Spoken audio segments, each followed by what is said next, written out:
Hello दोस्तों, नमस्कार। मैं सुनीता दिवारी आपका सुनीता स्टूडियो में स्वागत करती हूँ।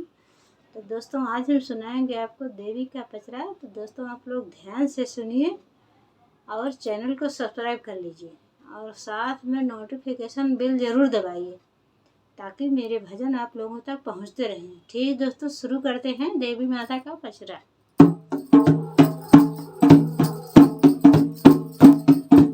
अड़उल के फुलवा में कमन गुन हो माई गइलू लुभाई।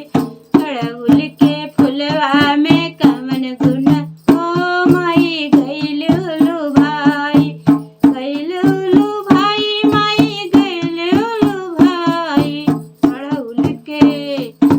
अड़उल के फुलवा में कमन गुन हो माई गइलू लुभाई। नरियर चुनरिया में कमन गुन हो माई गइलू लुभाई। नरियर चुनरिया में कमन गुन हो माई गइलू लुभाई।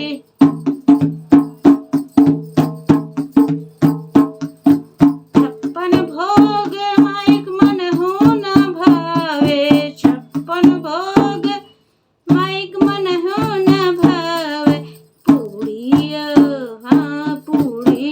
हलवा में कमन गुन हो माई गइलू लुभाई। पूड़ियो चना में कमन गुन हो माई गइलू लुभाई। अड़उल के फुलवा में कमन गुन हो माई गइलू लुभाई। अड़उल के फुलवा में कमन गुन हो माई गइलू लुभाई। गइलू लुभाई मैया गइलू लुभाई। नरियर चुनरिया में कमन गुन हो माई गइलू लुभाई।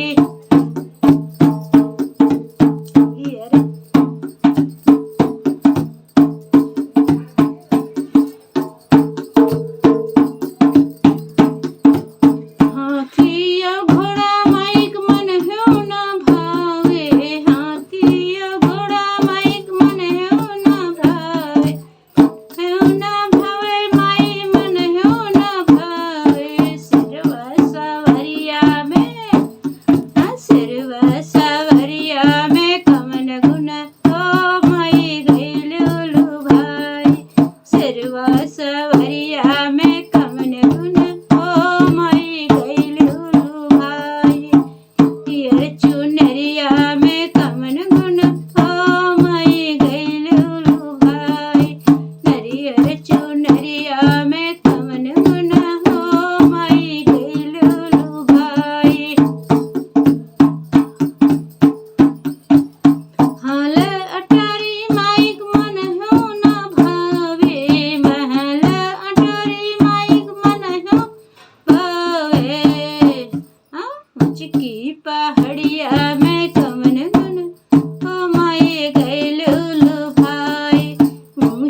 धन्यवाद दोस्तों, थैंक यू फॉर वॉचिंग।